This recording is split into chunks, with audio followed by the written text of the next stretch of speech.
Et là, le Ah mec bah me dit... ça c'est bien du hello, hein. Hello, raconte sa life. Coucou, j'espère que vous allez bien. Alors aujourd'hui, je vais vous raconter un date que j'ai eu. Et genre, en gros, c'est vraiment le cliché. J'ai plein de potes qui m'ont déjà raconté. Elles étaient à un date et elles ont pas genre placé un mot dans la conversation. Et ben là, c'était vraiment le cas avec ce mec. Du coup, c'était un date Bumble. Et en vrai, le mec, dans son profil, je trouve qu'il avait un peu une vibe de mec gentil. Je sais pas si vous voyez ce que je veux dire, genre en mode un peu petit ours, pas vraiment un player, enfin voilà, genre gentil. Et il était pas super beau sur toutes ses photos, mais je me suis dit, allez, il a l'air mime, c'est tout. Et du coup, j'arrive au date. Et en fait, déjà, genre, j'ai même pas le temps de m'asseoir. On était dans un café où il voulait aller. Et du coup, je suis en ouais, ok, vas-y, on va là-bas. Et, euh, et en fait, j'ai même pas le temps de m'asseoir. Il me fait ah, ça va oui, le café est bon ici. Je suis désolée, j'ai déjà commandé. Je l'ai déjà bu. Mais en fait, aujourd'hui, j'étais fatiguée. Normalement, je bois pas tellement de café. Mais du coup, là, vu que j'étais fatiguée, ben, j'ai déjà pris le mien. Et genre, moi, j'étais en train d'enlever mon manteau. Et genre, ok. genre. Et du coup, je suis allée commander mon truc, puisqu'il fallait commander au bar. Et je me suis dit, bon, ça se trouve, il est stressé, et c'est pour ça que, genre, il m'a déblatéré tout ça et tout. Et là, il commence par me dire, oui, non, mais en fait, là, si tu veux, je reviens un peu à une sorte de tour du monde. Enfin, je suis pas revenue depuis 2 ans. Et vraiment, il me disait ça avec une voix de mec énervant. Et, euh, et du coup, j'étais en mode, oh là là, genre, c'est hyper cliché d'entendre ça, genre, enfin, genre, sa manière de parler était hyper cliché. Et je fais, ah oui, t'étais où? Genre, t'étais un peu partout. Il me fait, alors en fait, j'étais à Vancouver, au Canada. Et après, j'étais aux États-Unis. Et puis, je suis rentrée par le Portugal.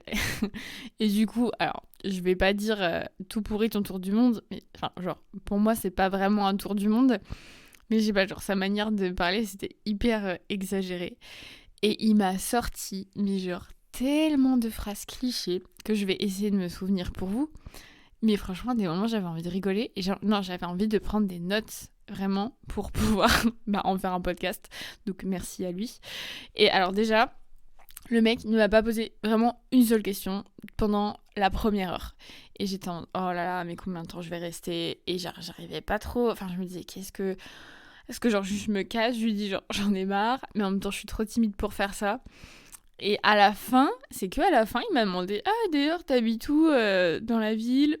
Et, euh, et toi, t'as fait quoi cet été? Mais genre, c'était hyper bizarre. D'habitude, c'est les questions random un peu au début. Et ensuite, tu pars de sujets plus vastes, quoi. Enfin, bref, alors, quand même, pour vous ressortir les pépites qu'il m'a dit.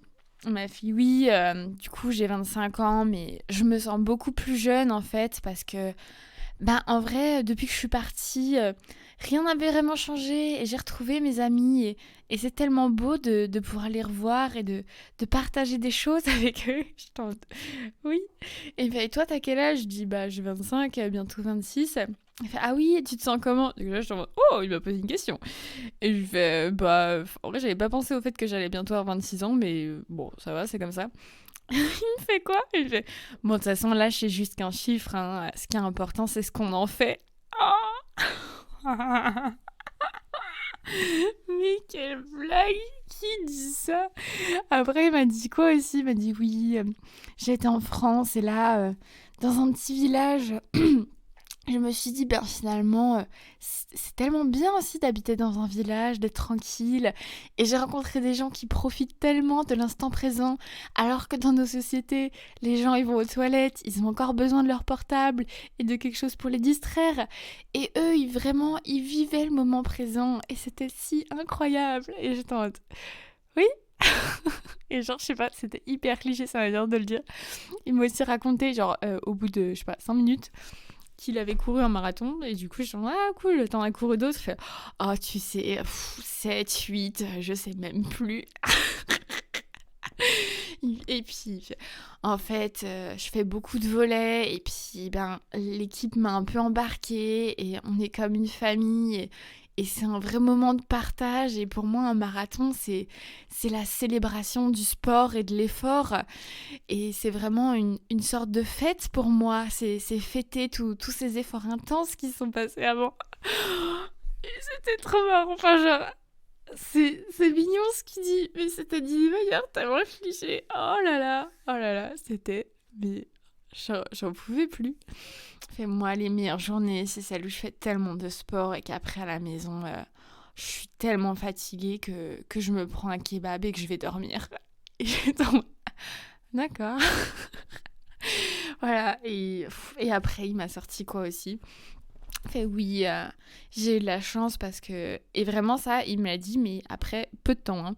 Genre, j'ai eu de la chance parce que j'ai grandi dans un environnement très privilégié.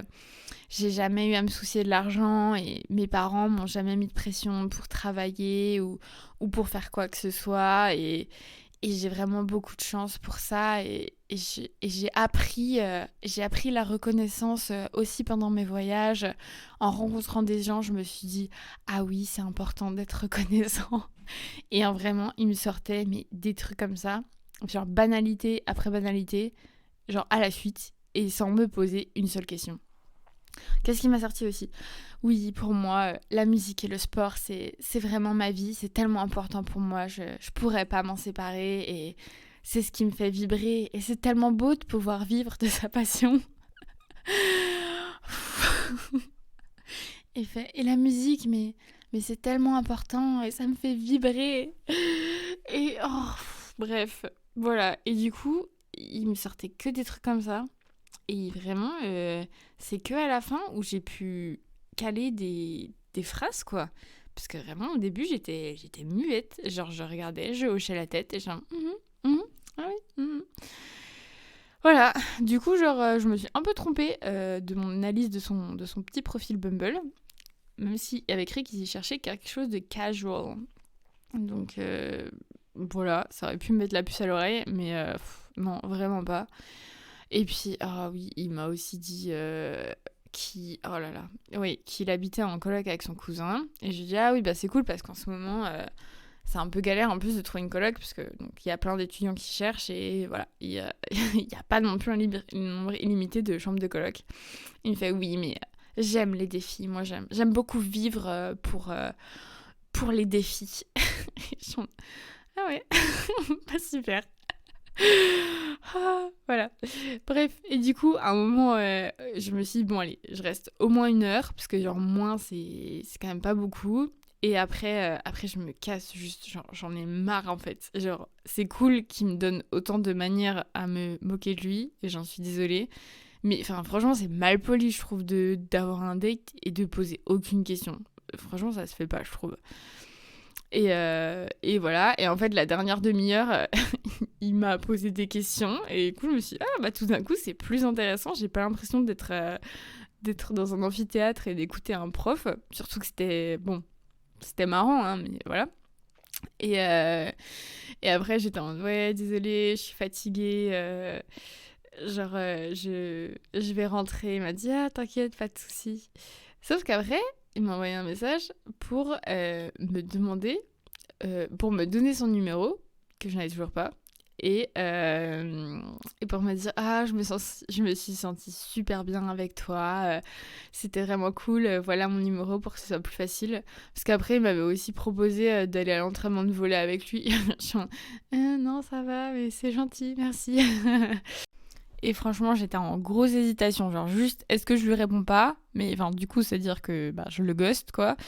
Ou est-ce que je lui dis? Et en vrai, ça me met toujours hyper mal à l'aise de dire non à un mec. Et c'est horrible. Genre, qu'est-ce que la société a fait pour que je me sente mal de dire non, j'ai pas envie d'un deuxième date?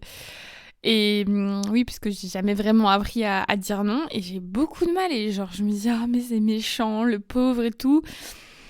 Et en même temps, j'ai eu des retours de mecs qui se sont fait ghoster et qui ont dit, mais alors, c'est pas cool, quoi. Et en même temps, je peux le comprendre aussi. Et je me suis dit, ouais, bon, allez, je prends mon courage à deux mains. Et du coup, je lui ai envoyé un message où je lui ai juste dit, coucou, merci pour ton message. Mais je pense pas que je veuille de deuxième date. Voilà. Tout de bon à toi. Enfin, bref, voilà. Et je sais plus ce que j'ai mis. Mais enfin, bon, j'ai mis en allemand Mars gut. Donc pour ceux qui savent ce que ça veut dire, eh ben tant mieux pour vous. Et il m'a répondu, et j'étais trop stressée d'envoyer ça alors que ça va quoi. Il m'a répondu merci avec un cœur jaune. Du coup, je suis ok. Et il m'a dit genre bah toi aussi, tout de bon pour le futur, je sais pas quoi, salut. Enfin bref, c'était un message gentil quoi. Donc il l'a bien vécu. Et voilà, donc c'est acté que, que nous deux, ce ne sera pas une longue et belle histoire d'amour, quoi. Voilà, et j'en ai parlé à une pote qui était en mode mais c'est beaucoup trop tôt pour toi pour redater. J'étais en mode mais laisse-moi tranquille. J'ai besoin. Non, j'ai pas besoin. Bah en même temps c'était marrant aussi. Et puis bon voilà, se voir dans un café, c'est pas comme si c'était pas un petit Netflix and chill quoi. Genre c'était assez tranquille.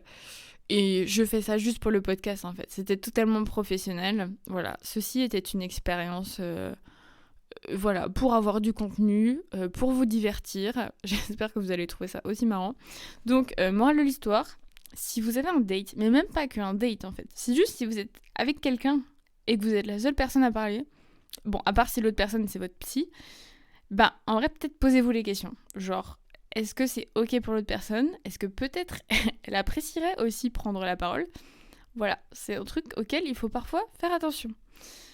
Ceci étant dit, je vous laisse. Je vous souhaite une très bonne journée, soirée, blablabla. C'est vraiment, ça devient de plus en plus profond ces podcasts. Voilà, j'espère que vous aurez apprécié cet épisode. Si oui, n'hésitez pas à mettre une petite étoile ou à le partager ou à vous en parler à vos amis ou votre grand-mère ou votre chien, comme bon vous semble. Gros bisous et à la semaine prochaine. C'était Hello, raconte sa life.